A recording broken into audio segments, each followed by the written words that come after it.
வணக்கம். இந்த வீடியோவில் நிஃப்டி 50 பேங்க் நிஃப்டி சென்செக்ஸ் மிட்கேப் நிஃப்டியோட இன்ட்ராடே அனாலிசிஸ் வந்து பார்க்கலாம். ஸோ நிஃப்டி 50யோட 1 ஹவர் சார்ட் வந்து எடுத்திருக்கோம். 1 ஹவர் சார்ட்டை பொறுத்த வரைக்கும் நிஃப்டி 50 நமக்கு வந்து ஒரு எக்ஸாக்ட்லி ஒரு ரெசன்ஸில் தான் வந்து க்ளோசிங் வந்து கொடுத்துருக்குறாங்க. 24,050 அப்படிங்கிறது வந்து ஒரு நியர்பை ஒரு ரெசன்ஸ். ஸோ அதுக்கிட்ட தான் வந்து க்ளோசிங் வந்து கொடுத்துருக்குறாங்க. 24,000 அப்படிங்கிறது வந்து ஒரு ஃபுல் நம்பர். ஸோ ஒரு 50 பாயிண்ட்ஸ் அப்படிங்கிறது நம்ம வந்து ஒரு முன்ன பின்ன வந்து வச்சுக்கலாம். ஸோ அப்போ ஒரு 24,000 அப்படிங்கிற மாதிரி வந்து இப்போதைக்கு வந்து க்ளோசிங் வந்து கொடுத்துருக்குறாங்க. ஸோ இந்த மெயின் டைம் நமக்கு வந்து இந்த நியூஸ் ரிலேட்டடாக வந்து என்னென்னலாம் வந்து நடந்திருக்கு அப்படின்னு பார்த்திங்க அப்படின்னா, பாகிஸ்தான் வந்து அந்த இஸ்ரேல் பாகிஸ்தான் அந்த யூஎஸோட வந்து ஒரு அமைதி பேச்சுவார்த்தை வந்து நடத்தியிருந்தாங்க. ஆனால் அது வந்து அந்த அளவுக்கு வந்து போகலை, ஒரு பிரச்சனையாக தான் வந்து முடிஞ்சிருக்கு. ஸோ அதுக்கு வந்து பார்த்திங்க அப்படின்னா நமக்கு மார்க்கெட்டில் வந்து ரியாக்ஷன் வந்து கொடுத்துருக்கணும். ஆனால் அந்த டைமில் நமக்கு வந்து மார்க்கெட் வந்து ரன்னிங்கில் வந்து இல்லை. ஸோ அதன் காரணமாக இதோட ரியாக்ஷன் வந்து கிஃப்ட் நிஃப்டியில் முதல்ல வந்து கிடைக்கும். மார்னிங் ஒரு 6 மணி 5 மணி ரேஞ்சில் நமக்கு வந்து அதோட ரியாக்ஷன் நமக்கு வந்து கிடைக்கும். ஸோ அப்போ நமக்கு வந்து எக்ஸாக்டாக வந்து ஒரு கேப் அப் நடக்குமா அல்லது வந்து ஒரு நெகட்டிவாக போகுமா அப்படிங்கிறது ஏதாவது ஒரு இண்டிகேஷன் நமக்கு வந்து கிடைக்கும். ஸோ அப்போ நாளைக்கு காலையில் நமக்கு வந்து ஒரு 5லேருந்து ஒரு 6 மணிக்குள்ளே ஒரு கிளியர் பிக்சர் நமக்கு வந்து கிடைக்கும். வித்தின் ஒரு 9 மணிக்குள்ளே எக்ஸாக்ட்லி எவ்வளோ பாயிண்ட் வந்து நமக்கு வந்து ஒரு கேப் டவுன் ஆகுது, ஒரு நெகட்டிவாக போகுது அப்படிங்கிற ஒரு விஷயம் நமக்கு வந்து புரியறதுக்கு வந்து வாய்ப்புகள் இருக்கும். ஸோ அந்த விஷயத்த நீங்கள் வந்து கிஃப்ட் நிஃப்டி வச்சு வந்து பார்த்துக்குங்க. நெக்ஸ்ட்டு, ஸோ டெக்னிக்கலாக நமக்கு வந்து நிஃப்டி 50 ஒரு ரெசன்ஸில் வந்து இருக்குது. ஸோ இப்போதைக்கு வந்து மோஸ்ட்லி ஒரு நெகட்டிவ் நியூஸ் அப்படிங்கிறதுனால வந்து ஆப்வியஸாக நம்ம வந்து எல்லாருமே வந்து ஒரு நெகட்டிவாக தான் வந்து பார்த்துட்ருக்கோம். ஸோ மேபி இது அப்படியே வந்து கண்டினியூ ஆகுது அப்படின்னா நெகட்டிவாக எந்தெந்த லெவல் வரைக்கும் மார்க்கெட் வந்து மூவ் ஆகலாம், எந்த அளவுக்கு வந்து சப்போர்ட் இருக்குது அப்படிங்கிறத நாம் வந்து பார்த்தாகணும். ஸோ அப்படி நமக்கு வந்து ஒரு 24,050 கிட்ட வந்து ஒரு ரெசன்ஸ் வந்து இருக்குது. அங்கே தான் வந்து நிஃப்டி 50 வந்து க்ளோசிங் வந்து கொடுத்துருக்குறாங்க. ஸோ நமக்கு வந்து ஒரு நெகட்டிவ் டு ஒரு கேப் டவுன் போகுது அப்படின்னா நமக்கு இந்த இடத்துல இப்போ பார்த்தீங்கன்னா ஒரு 23,700. ஸோ அந்த இடம் பார்த்தீங்கன்னா ஒரு 300 பாயிண்ட் பக்கம் வந்து இருக்குது, 350 பாயிண்ட் பக்கம் வந்து இருக்குது. ஸோ அந்த நியூஸோட அந்த லெவலை பொறுத்து நமக்கு வந்து ஒரு கேப் டவுன் வந்து இருக்கலாம். ஸோ அது வந்து ஒரு 50 பாயிண்ட்டு கேப் டவுன் ஆகலாம், அல்லது வந்து ஒரு 100, 200, 300 அப்படி கூட வந்து கேப் டவுன் வந்து ஆகலாம். ஆனால் நீங்கள் புரிஞ்சிக்க வேண்டிய விஷயம் என்ன அப்படின்னா, திரும்ப திரும்ப சொல்கிறது தான், ஒரு கேப் டவுன் ஆகுது அப்படின்னா எடுத்த உடனே ஒரு 915க்கு வந்து புட் ஆப்ஷன் வந்து போகக்கூடாது. அதே மாதிரி தான் வந்து கால் ஆப்ஷன் சைடும் ஒரு கேப் அப் ஆயிடுச்சு அப்படின்னா நாம் வந்து ஒரு கால் ஆப்ஷன் சைடு போயிட வந்து கூடாது. ஸோ மார்க்கெட்டுக்குன்னு சில ரியாக்ஷன் கொடுக்கும், ஒரு சைக்காலஜி இருக்குது மார்க்கெட்டுக்கு, அது வந்து ஒரு ரியாக்ஷன் வந்து பண்ணும். ஸோ அந்த டைமிங் வரைக்கும் நாம் வந்து கொஞ்சம் பொறுமையாக வந்து இருக்கணும். ஸோ அந்த பொறுமை இல்லை அப்படின்னா நம்ம வந்து லாஸ் பண்ணுறதுக்கு நிறையவே வந்து வாய்ப்புகள் இருக்குது. ஸோ அப்போ நீங்கள் என்ன பண்ணுறீங்க அப்படின்னா, கொஞ்சம் நமக்கு வந்து ஒரு நெகட்டிவாக போகுது அப்படிங்கிற பட்சத்தில் ஒரு 10 to ஒரு 10-15 அல்லது வந்து ஒரு 10-30 வரைக்குமே நம்ம வந்து கொஞ்சம் வந்து வெயிட் பண்ணுறது நல்லது. ஸோ அந்த இடத்துல வந்து மார்க்கெட் வந்து ஒரு ஸ்டேபிளான ஒரு மூவ் கொடுக்க ஆரம்பிச்சிடும். ஸோ அந்த இடத்துல ஒரு சப்போர்ட் இருக்குது அப்படின்னா நாம் வந்து கால் ஆப்ஷன் ட்ரேட் வந்து ட்ரை பண்ணலாம். இல்லை அந்த இடத்துல சப்போர்ட்டெல்லாம் வந்து இல்லை, ஒரு ரெசன்ஸ் கிட்ட அங்கே இதெல்லாம் நிற்கிது அப்படிங்கிற மாதிரி இருந்துச்சு அப்படின்னா, அதாவது ஒரு ஒரு நியர்பை சப்போர்ட்டை உடச்சிட்டு வந்து கீழே வராங்க அப்படின்னா அந்த இடத்துல இருந்து மறுபடியும் வந்து கீழே இறங்கலாம் இல்லையா? அப்போ அதுக்கேற்ற மாதிரி நம்ம வந்து ஒரு முடிவு வந்து எடுக்கலாம். எடுத்த ஒரே 915க்கு வந்து எந்த விதமான ஒரு ரியாக்ஷனுக்கும் மார்க்கெட் ரியாக்ட் பண்ணதுக்காக நீங்களும் ஒரு ரியாக்ஷன் வந்து பண்ணக்கூடாது. அதுதான் வந்து நான் சொல்ல விரும்புகிறது. நமக்கு 1 ஹவர் சார்ட்டை பொறுத்த வரைக்கும் நமக்கு நியர்பை சப்போர்ட், ஒரு ஸ்ட்ராங்கான ஒரு நியர்பை சப்போர்ட் அப்படிங்கிறது வந்து ஒரு 23,700, 23,650 அந்த ரேஞ்சில் வந்து இருக்குது. இது வந்து ஒரு ஸ்ட்ராங்கான ஒரு சப்போர்ட். ஸோ இதை வந்து உடைக்கிறாங்க அப்படிங்கிற பட்சத்தில் என்ன நடக்கலாம், இந்த இடத்துல இந்த கேப் இருக்கு இல்லையா, அந்த கேப்பை வந்து ஃபில் பண்ணுறதுக்கு ட்ரை வந்து பண்ணுவாங்க. அப்போ என்ன நடக்கலாம், ஃபஸ்ட்டு நமக்கு வந்து இந்த 23,650 வந்து உடைக்கணும். அப்படி உடைச்சாங்கன்னா அதுக்கடுத்த ஒரு ஸ்ட்ராங்கான இன்னொரு சப்போர்ட் எங்கே இருக்குது அப்படின்னு பார்த்தீங்கன்னா 23,450, 23,350 இந்த ஏரியா பார்த்தீங்கன்னா அதுக்கடுத்த லெவல் ஒரு சப்போர்ட்டாக வந்து இருக்கும். இன்ட்ராடேல நான் வந்து சொல்லிகிட்ருக்கேன். ஸோ இதையும் உடைக்கிறாங்க அப்படின்னா இந்த கேப்பை வந்து ஃபுல் அண்ட் ஃபுல் வந்து ஃபில் வந்து பண்ணுவாங்க. ஸோ அப்போ என்ன நடக்கலாம், ஒரு நெகட்டிவாக போகுது அப்படின்னா ஒன்று இந்த இடத்துல இருந்து இந்த இடம் வரைக்கும் வந்து வரலாம், அல்லது வந்து ஸ்ட்ரைட்டாக ஒரு கேப் டவுன் ஆகிட்டு இந்த இடத்துக்கு வந்து வரலாம். இதை உடச்சிட்டு வந்து மறுபடியும் வந்து கீழே போகிறாங்க அப்படின்னா சின்னதாக ஒரு புல் பேக் போயிட்டு மறுபடியும் இப்படி வந்து கீழே வந்து இறங்கும். அப்போ மறுபடியும் இப்படி வந்து புல் பேக் போயிட்டு மறுபடியும் இப்படி வந்து கீழே வந்து இறங்கும். ஸ்ட்ரைட்டாக நமக்கு வந்து ஒரே ஸ்ட்ரெச்சில் வந்து ஒரு நெகட்டிவ் எல்லாம் வந்து போகும் அப்படிங்கிற மாதிரி வந்து நினைக்க வேண்டாம். அப்படி வந்து மார்க்கெட் வந்து ரியாக்ட் வந்து பண்ணாது. ஸோ கொஞ்சம் கொஞ்சமாக வந்து ஒரு புல் பேக் போகும், மறுபடியும் வந்து கீழே இறங்கும், மறுபடியும் ஒரு புல் பேக் போகும், மறுபடியும் வந்து கீழே இறங்கும். இதே மாதிரி தான் வந்து ஒரு அப் ட்ரெண்ட் போகும்போதும். ஸோ அதனால் வந்து இதுதான் வந்து மார்க்கெட்டோட பிஹேவியர். இப்படி நீங்கள் வந்து ட்ரை பண்ணிங்க அப்படின்னா கொஞ்சம் வந்து லாஸில் வந்து கம்மி வந்து பண்ணிடலாம். ஸோ மோஸ்ட்லி நமக்கு வந்து ஒரு நெகட்டிவ் சைடு அப்படிங்கிற மாதிரி இருந்துச்சு அப்படின்னா இப்படி வந்து மூவ் ஆகிறதுக்கு வந்து வாய்ப்புகள் இருக்குது. By chance rare case market அதாவது இன்றைக்கிக்குள்ளே நமக்கு ஏதாவது ஒரு பாசிட்டிவ் நியூஸ் வருது அப்படிங்கிற பட்சத்தில் மேபி நமக்கு வந்து ஒரு மார்க்கெட் பாசிட்டிவ் வந்து போகலாம் இல்லையா. ஸோ அப்படி போகிற மாதிரி இருந்தது அப்படின்னா முதல்ல 24,050 வந்து ஒரு பிரேக் அவுட் வந்து கொடுக்கணும். அப்படி கொடுத்ததுக்கப்புறம் நமக்கு வந்து ஒரு 24,300 வரைக்கும் பார்த்தீங்கன்னா அதுக்கடுத்துல ஒரு ரெசன்ஸாக வந்து இருக்குது. ஸோ அதை உடைக்கிறாங்க அப்படின்னா ஒரு 24,550 வந்து அடுத்த லெவலில் ஒரு ரெசன்ஸாக வந்து 1 ஹவர் டைம் ஃப்ரேமில் வந்து இருக்குது. ஸோ இந்த 1 ஹவர் டைம் ஃப்ரேம்லலாம் வந்து பார்த்திங்க அப்படின்னா நமக்கு இன்ட்ராடேயில் உங்களுக்கு வந்து அவ்வளோ ஹெல்ப்ஃபுல்லாக வந்து இருக்கும். ஸோ அடுத்தது பார்த்திங்க அப்படின்னா நிஃப்டி 50யோட 50 மினிட் சார்ட் வந்து எடுத்திருக்கோம். ஸோ நிஃப்டி 50யை பொறுத்த வரைக்கும் ட்ரையாங்கிள் பேட்டர்னையும் நிஃப்டி 50யும் வந்து பிரிக்கவே முடியாது. ஸோ எந்த ஒரு யூடியூப் சேனல்லையும் உங்களுக்கு வந்து இந்த விஷயத்த உங்களுக்கு வந்து சொல்லவே மாட்டாங்க. ஆனால் நம்ம யூடியூப் சேனலில் நாம் வந்து சொல்கிறோம். மோஸ்ட்லி நிஃப்டி 50யோட பிஹேவியர் முதற்கொண்டு நாம் வந்து சொல்லிகிட்டு இருக்கோம். அது எப்படி வந்து பிஹேவ் பண்ணுது, எவ்வளோ பாயிண்ட்ஸ் வந்து மூவ் ஆகும், என்றைக்கு வந்து மூவ் ஆகும், எப்படி மூவ் ஆகும், இன்றைக்கி மூவ் ஆகுமா ஆகாதா அப்படிங்கிற முதற்கொண்டு எல்லாமே உங்களுக்கு வந்து நம்ம சேனலில் வந்து நான் வந்து சொல்லிகிட்ருக்கேன். ஏன்னா நான் அந்தளவுக்கு வந்து இந்த டேட்டாவை நான் வந்து பேக் டெஸ்ட் வந்து பண்ணியிருக்கேன். எந்த விதமான பேட்டர்ன்ஸ் அதிகமாக வந்து நிஃப்டி 50யில் வந்து அதிகமாக வந்து ஃபார்ம் ஆகுது, அதோட ரியாக்ஷன் வந்து எப்படி இருக்குது அப்படிங்கிறத முதற்கொண்டு உங்களுக்கு நம்ம சேனலில் நான் வந்து சொல்லிகிட்ருக்கேன். அதே மாதிரி நிறைய பேர் என்ன கேட்குறீங்க அப்படின்னா இந்த ட்ரையாங்கிள் பேட்டர்ன் வந்து இருக்குது இல்லையா, அது வந்து பாசிட்டிவாக எப்போ போகும், நெகட்டிவாக எப்போ போகும் அப்படின்ட்டு எப்படி நாம் வந்து கண்டுபிடிக்கிறது அப்படின்னு கேட்குறீங்க. நான் திரும்ப திரும்ப சொல்கிறது தான், ட்ரையாங்கிள் பேட்டர்னை பொறுத்த வரைக்கும் கன்ஃபார்மாக இது வந்து ஒரு பாசிட்டிவ், கன்ஃபார்மாக இது வந்து நெகட்டிவ் அப்படின்ட்டு நீங்கள் வந்து ஒரு ஸ்டாண்ட் எடுக்கவே வந்து முடியாது, எடுக்கும் உங்களுக்கு விடாது. அதுதான் வந்து ஒரு speciality of triangle pattern.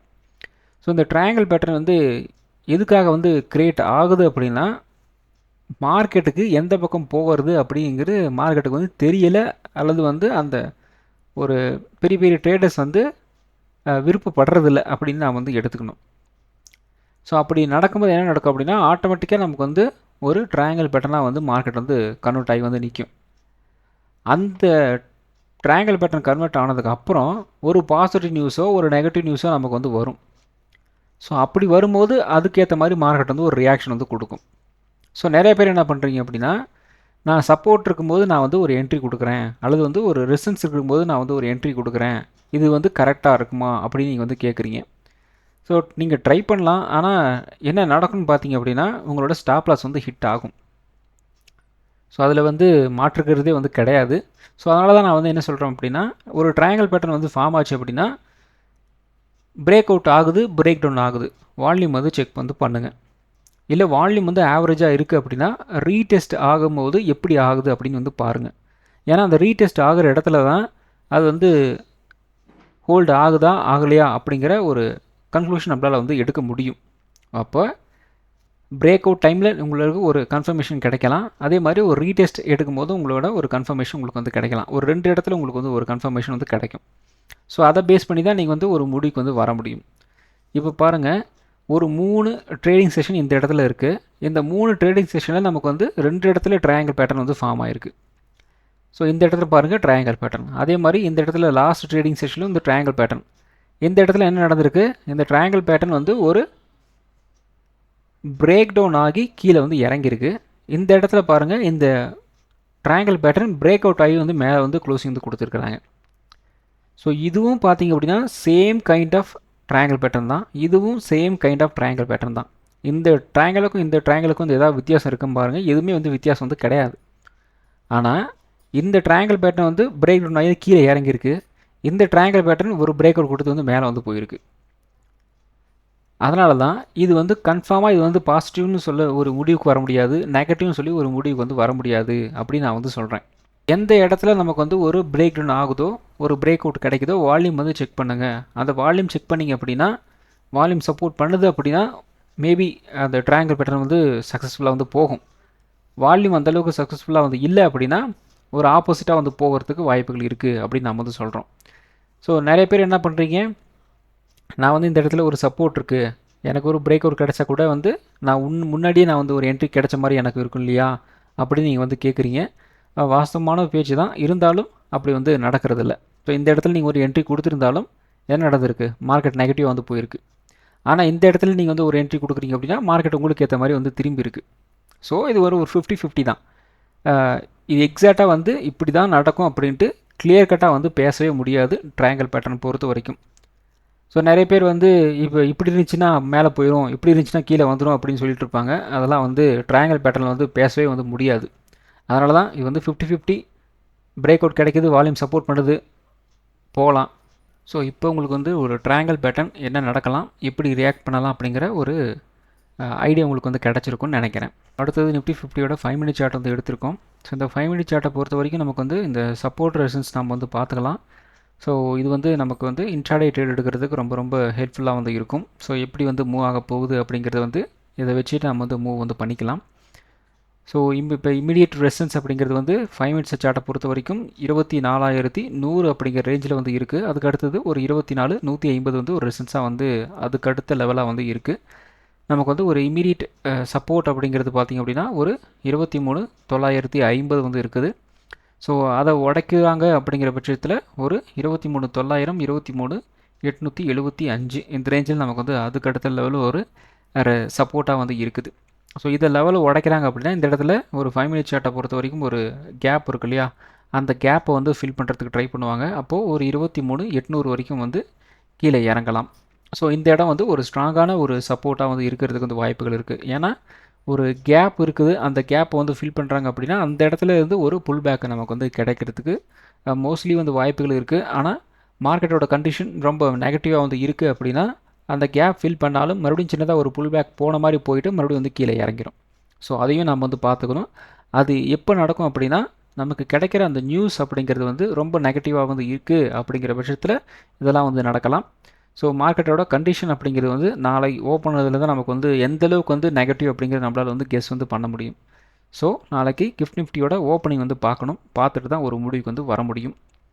So 5 minute சார்ட்டை பொறுத்த வரைக்கும் இதுதான் வந்து சப்போர்ட் ரெசிஸ்டன்ஸாக வந்து நாளைக்கு வந்து இருக்கிறதுக்கு வந்து வாய்ப்புகள் இருக்குது. ஸோ வெயிட் பண்ணி வந்து பார்ப்போம். ஸோ அடுத்தது நிஃப்டி 50.